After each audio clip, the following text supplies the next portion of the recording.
Number one, the most dominant team, the Warriors, are completely not themselves this year. That's one. They went from the most dominant ever to a non-playoff team in 1 year. So that takes a huge chunk out. Then you look at the East. The Celtics are better than they were.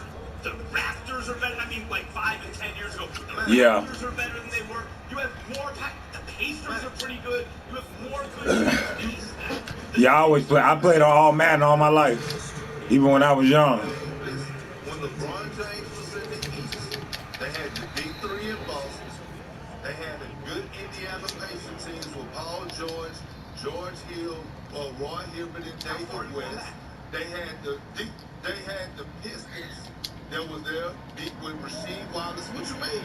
That's when he was in the East, when they was calling it a weak East. That's how far I'm going back. You're combining a lot of stuff here. You're combining a lot of stuff. The world is not static. Things change.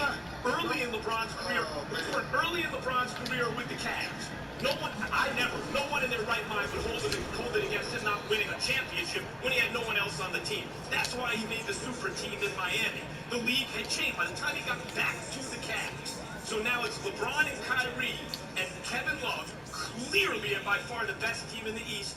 With the Cavs, the East was weaker. There was no real competition for them in the East. That was legitimate for people to point that out. And the West was much stronger. Then the West had a super team with the Warriors, and they got even stronger.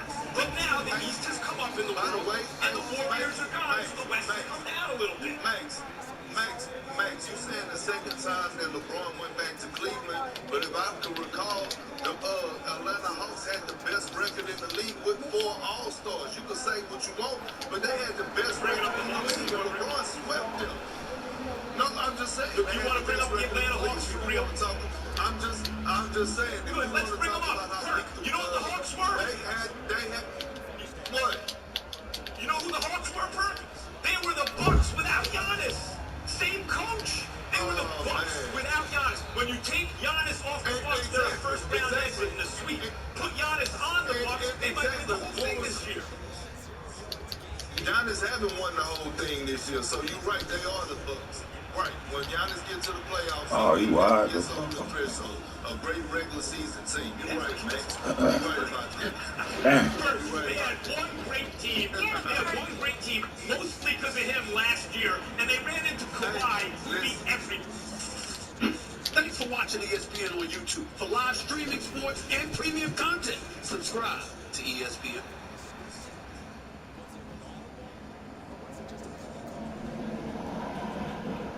Yeah.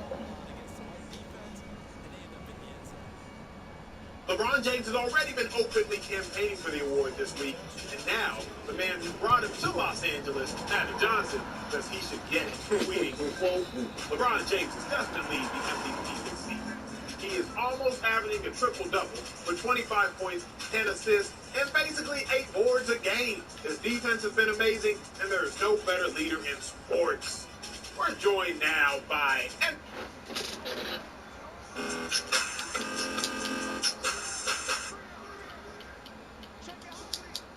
Taking a look at some training camp battles for the Seattle Seahawks today. We're beginning with the wide receiver position. Now, obviously, Tyler Lockett, DK Metcalf, those 2 spots are not up for grabs. That is a very strong 1-2 punch at the wide receiver position. The problem becomes, well, who's the number 3 wide receiver? We'll break that down. Before we do, though, I want to hear from you guys. Who should be wide receiver number 3 for Seattle? Cast your votes for me in the comments section. Ryan Shazier, man, fuck! It doesn't have to be somebody already on the roster for Seattle. Now, the top guys on the roster that we've seen play before in Seattle, David Moore, who, quite frankly, took a step back this past year, was better in 2018, not as good this year. Philip Dorsett was the free agency pickup, the best production of these guys. He offers some speed. He's also never lived up to his first-round pick status. I like him more as a number 4. And then there's also John Ursura, the second-year player out of Hawaii, didn't make any real impact last year. A late-round pick who maybe could compete at camp for a role, much like this year's 6th-round pick out of Florida. That is Freddie Swain, who kind of like Phil Dorsett. The actual receptions, those are lower.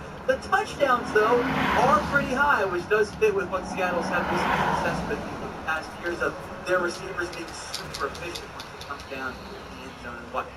Now, we'll break down a free agent target here, but I want to let you guys know about a offer. Our friends over at Fanatics and the great Marshawn Lynch have paired for the first time in Fanatics history with an individual player, or former player, I should say, for their merchandise line. Beast Mode t-shirts are on sale. A little tough to read that one. Yeah, man. It is the atmosphere, so I'll no check real quick and make sure he just they're made all it available past them. and 30% off if you head over to Because that man didn't work out. He fucking whipped it around on Kennedy, flew back up that way as soon as Jay, because he pulled over. Check We it out. had to They wait. got a whole bunch of And then different he pulled options over and they went colors. flying back I'll up. put He that didn't even make it 2 comments seconds. and in the description. All right, I'll find out. My preferred option, though, for Seattle is not David. It's not Phil Torso. It ain't J.I. It's actually Josh Gordon. Now, with Antonio Brown being, well, he's being Antonio Brown, I think Gordon makes the most sense for Seattle. The latest reports and rumors that went around Gordon that, A, of course, he's applied for reinstatement, and a decision could be coming fairly soon, eventually within 2 weeks or so. Now, Gordon's numbers last year, they weren't incredible, and they're never going to achieve that awesome 1 year with the Browns when he was the #1 receiver in fewer games than everyone else. But he makes sense as a fit for Seattle. He can come in and be that #3 receiver. He can be a vertical threat when they go 3 wide. DK Metcalf on one end, Josh Gordon on the other. Put Tyler Lockett in the slot and just let Russ cook. It makes sense, doesn't it? I think it'd be a great move for Seattle. And not only that, training camp this year is going to look different. It's going to be abbreviated in terms of what it normally is. There's not going to be as much pad. There's no preseason games at all. So you want someone who has at least some familiarity with the organization, and Josh Gordon fits that mold. And of course, it would give Russ another weapon as well, an added bonus. So sign Josh Gordon. I say yes, but of course, we here at Chat Sports want to hear from you guys. Type Y for yes, or type N for no. Let me know what you guys think in the comments section. Now, if you made it this far in the video, thank you guys very much, and we hope that you're liking here what we are doing at our new Seahawks channel at Chat Sports. As a reminder, more subscriptions equals more videos. So if you haven't already, hit that big red button and why don't you tell a friend while you're at it.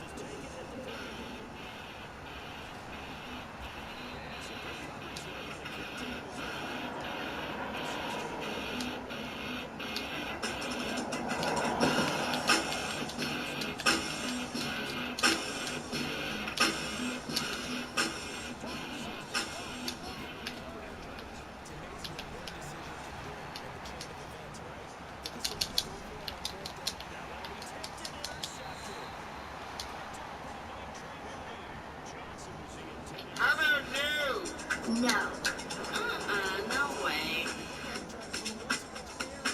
That's what's up. That's what's up, my boy. No. Only Discover has no annual fee on any card. So we start our Tuesday show with this. I'm from one of these cities in America that has been titled... Oh, come on, Mars. What are you doing, bro? Okay, so I grew up as a kid. And University of Washington, you know, won a Rose Bowl. Seahawks didn't do anything. Mariners didn't do anything. All I had, my entire life, until I was like 45 years old, all I had was one Sonics championship in the 70s. I can remember it. It was red hot and green hot and smoking. Green was the team colors. Freddie Brown, Gus Williams, John Johnson, Lonnie Shelton, Lenny Wilkins, the coach. Marvin Webster, Jack. Remember that? Was some of you people, New York, LA. Nice shit. Nice.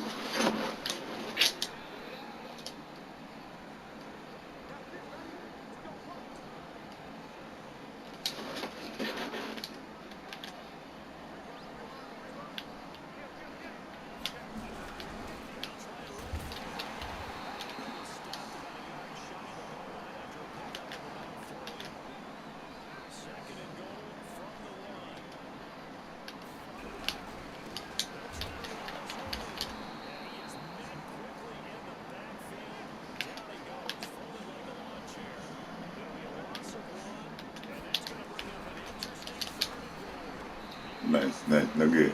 No good. No good. Get you 3, boy.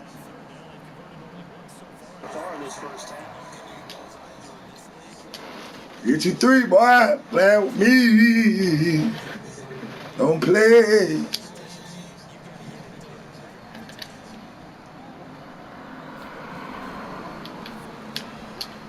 Oh, they cheated me!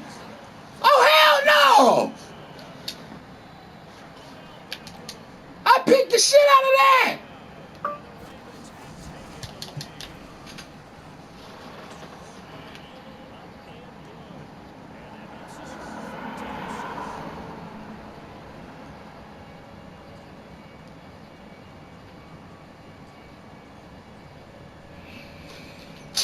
Damn, they just cheated me.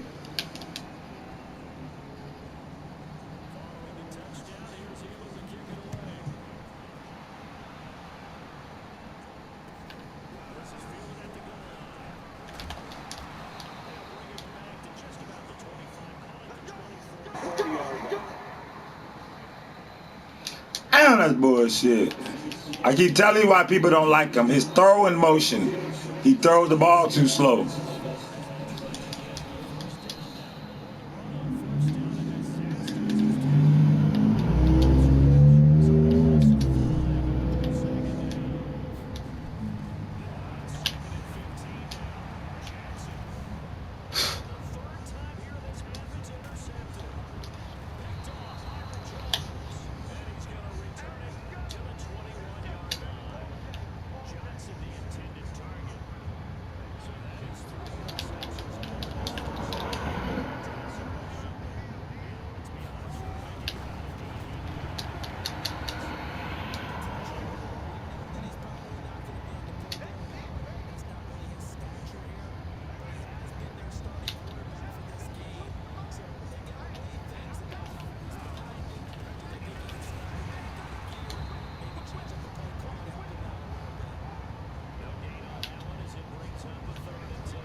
Alright.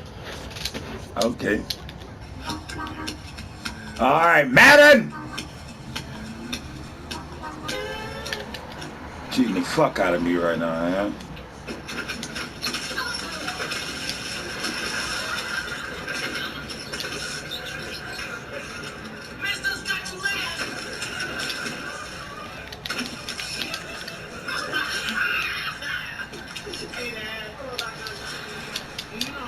Damage a snowball can do to a window. Dad, it wasn't our fault. You didn't throw a snowball at them first. Just as self-defense. Oh no! What? Drop the Shakespeare record. You gotta go up there and get it. Get down, stay away from the window. Posted your ass right on up, man. You go man the door. Go ahead. All right, hit it.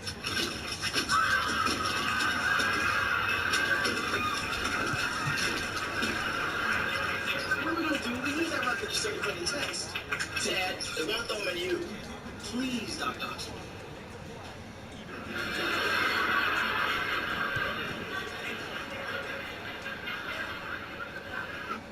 Tyreek Hill chiming in with this. I'm proud of just the Chiefs in general for getting all these deals done, man, because they understand right now is our time. Like, this is our window to be great for us to build.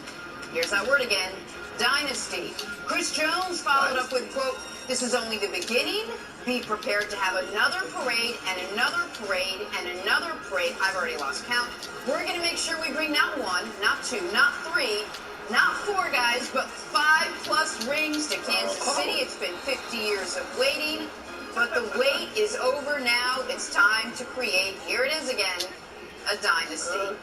Nick, I gotta ask you, you're a resident Chiefs fan. You worried at all about all this dynasty talk? I mean, this group of guys, they've only won 1 so far.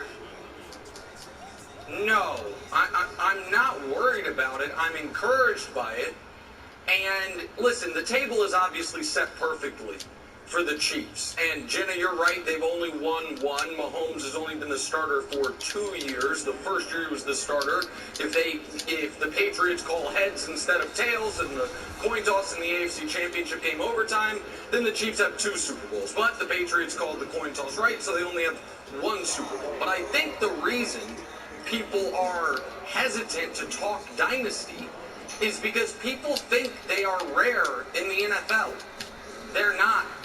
Every decade the NFL has existed, we have had a dynasty.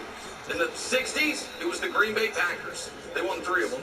In the 70s, it was the Pittsburgh Steelers. They won 4 in 6 years. In the 80s, it was the San Francisco 49ers. They won 4 Super Bowls. In the 90s, it was the Dallas Cowboys. In the 2000s, it was the Patriots. And in the 2010s, it was the Patriots. And in the midst of that, we've had some teams, if you would call them maybe mini dynasties. The Broncos went back-to-back. The Bills obviously went to 4 consecutive Super Bowls. Brian Westbrook's Eagles went to 4 consecutive conference championship games. Now, those weren't dynasties, but if you have a great team, periods of sustained success happen in the NFL, and every decade, NFL history has a dynasty. So how do you set it up? Well, first thing you do is you make sure your young core is totally intact. Check. The Chiefs have done that, as you can see. Next thing you do, you make sure you are set at the 2 most important positions in the sport, quarterback and coach. And the next thing you do is you win the games you're supposed to win. Patrick Mahomes in his career 19-1 against teams below 500, and if you can dominate your division, all the better. The Chiefs, even predating Mahomes, Brian, over the last 6 years, they're 27-3 against the woebegone AFC West. So if you could have every single piece in place for a dynasty, the Chiefs do. Jenna's right. They have only won 1, but they've only been together for 2 years. So yeah, Brian, I'm not concerned about this at all. I think it is exactly what they should be focused on. You know, and I'm not concerned either. And I think you're right. They have all the pieces to build a dynasty, which they've already kind of have built the team to make that dynasty and sustain it. And, you know, I know that there's a lot of talk about dynasty, and I don't have a problem with players talking about dynasty or winning. To me, it's not the talk around dynasty or winning that makes you not be able to accomplish that. It's your lack of preparation, and then when you go out there, you overlook opponents. That's why you can't achieve the dynasties. And so for me, when you have the best player in football, Patrick Mahomes, you have a great coach in Andy Reid, you always will have an opportunity for an extended period of winning, which obviously a dynasty is. Yeah, I think they also have, the Chiefs also have another advantage that some other teams that have won the Super Bowl just don't have. And I understand what happens after you win the Super Bowl. You go on your talk shows, you do a lot of appearances, all those different things amidst time where you're partying and enjoying yourself with your friends and things like that. Unfortunately, because of the coronavirus, the Chiefs, they enjoyed themselves as far as in February, but then when March hit and then after that April, they were at home quarantining like everyone else. And so that made the process of slowing down the all-season activities happen a little bit quicker for the Chiefs. I think that's to their advantage. Now they're starting to think about football. The other part is teams that are usually winners like the Chiefs were last year. Other teams are in their building, in their facility, trying to figure out ways to beat them. And again, because of the coronavirus, those teams weren't able to be in their facilities trying to figure out ways. So there's no advantage for the other teams because they're at the same disadvantage as the Chiefs, just getting them into their facilities in the next week or so. And so to me, all things are lining up for the Chiefs to have that dynasty. And the talk, to me, Kevin, means absolutely nothing. You have to go out there and prepare yourself and then not overlook opponents. And if you can do that when you have the best player in the NFL, I think you can win a lot of games. Brian, do you believe in the term that Nick just invented that is in no dictionary? I don't even know it has a Wikipedia page, or if you Google it, you may get 0 hits. Mini dynasty. Do you agree with that? That term should be in existence. I like the term only because around that phrase, he mentioned the Eagles that went to a bunch of NFC championship exactly. games. Exactly. I kind of appreciated that, but I'm not sure that there's a such thing as a mini dynasty. Either you have a dynasty or you don't. That's exactly what I'm saying. He gave the Bills a mini dynasty, and I'm like, I think he's trying to butter Brian up, trying to say mini dynasty. Look, Jenna, we talked a lot about Super Bowl hangover. This is the Super Bowl still a little bit drunk from the parade. I'm all for the Chiefs. I like the Chiefs, Nick, and I hate to be on the other side of this, but you guys have gone way too bonkers with this. You won one Super Bowl in 50 years. Bill Belichick still has the dynasty. We're going to take a little walk down memory lane. The dynasty is just starting. It's just starting. You got one Super Bowl. This is just starting. Then you move on. We got Mahomes that we're chasing a dynasty. So Mahomes doesn't necessarily think you're starting it. He's sort of still going after it. Then you got the Chiefs team, the team itself saying, let's go build. They're building, and Mahomes looks like he's in the Game of Thrones. And then, of course, we have, boom, Chris Jones, let's go. The dynasty continues to already have a dynasty, and this is just continuing since he got his big contract. Look, Bill Belichick's been to 9 Super Bowls. He won 6 of them. We've got the AFC East 16 of the last 17 years. You have a long way to go to have a dynasty. And I know you're saying, like, no, Wilds, this is the beginning. This is the beginning. You got to speak it into existence. You know what, Nick? I'm not even mad. Remember we were talking about Cam Newton and you should, and the GMs should sign in because that's what you, that's what you should do what you want your opponents not to do. Right? It's a little bit of a reverse. Yes. I would be scared if the Chiefs said, we're not talking about dynasties, we're not talking about next year, we're talking about one game at a time, and that's the only thing we're focused on. I say, oh boy, that sounds like a dynasty in the making. But talking about dynasties, not going to happen. Okay. All right. Real quick. Jenna, Wilds is saying that. Why? Because what team would never talk about I'm throwing dots on a bullet. The Chiefs are saying, and that's the. Now don't you go nowhere. Don't go nowhere, motherfucker. The New England Patriots. Right. And so that is exactly correct. And I knew you'd say it with the Patriots newspaper right over your. The dot. Make them quit out the dot. Surrounded by Patriot fans. Coincidence. Thank God Brian is here. I don't know what he thought. Something about this whole idea that in order we play this shit for real. In the NFL, you have to do things the Patriot way. Because the Patriot way, the first step of the Patriot way is acquire the greatest quarterback ever. By the way, the Chiefs might have done that too.